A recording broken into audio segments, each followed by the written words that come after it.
So beginning at 3 o'clock this afternoon, all Novant Health vaccination sites will be administering the Pfizer vaccine to all patients 12 and up. We are looking at opportunities to vaccinate patients 12 and up in our pediatrician and community medicine offices so that patients can get their vaccines in their medical home. That process is in a pilot right now, but our hope is to roll that out over the next couple of months and by the end of summer to have most of those practices offering vaccines for pediatric patients. At our vaccination sites starting this afternoon, we will accept walk-ins, but we also really encourage scheduling. And there are 4 ways that patients can schedule their 12 to 15-year-olds for their COVID vaccines. I strongly encourage every parent to get their eligible child vaccinated. Last night, I took my 12-year-old and my 13-year-old to get vaccinated. It was such an exciting experience for our family. It was really the end of an era after a very, very long year plus. So I can't tell you the relief I felt having my children vaccinated and knowing that we're going into summer with all of us fully vaccinated.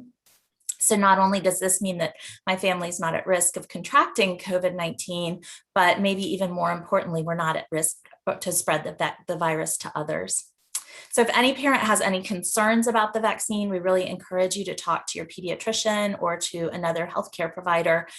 This decision is really, really important. And we don't want to rely on sources that might provide misinformation. We want to make sure you get the best possible information about this vaccine. The state of North Carolina does not require parental consent for vaccination. This is considered a public health crisis. And so adolescents are allowed by state law to consent for themselves. We do encourage children to come with an adult for moral support and to help them feel comfortable. If possible, that is ideal, obviously, for a parent to be there, but state law does not require consent or any additional paperwork. Now that we see how well tolerated this vaccine is in this age group, we are very, very comfortable now knowing that this vaccine is no more concerning than any other vaccine, and we have not seen any interactions with other vaccines, and we know it's very, very safe, and therefore that pause, which was really just to be very attentive and cautious, was able to be safely lifted. Huge enthusiasm among parents of this age group to get vaccinated.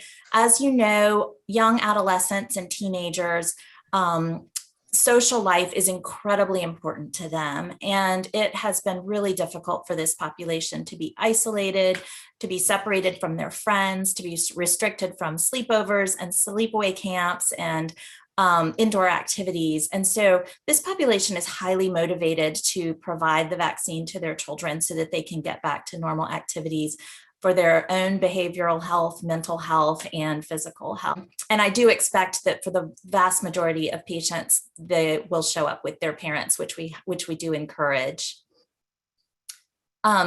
As far as getting into the schools, we only have 2 more weeks in this school year. And so it probably would be very difficult to get into the schools from Novant's perspective in the next 2 weeks.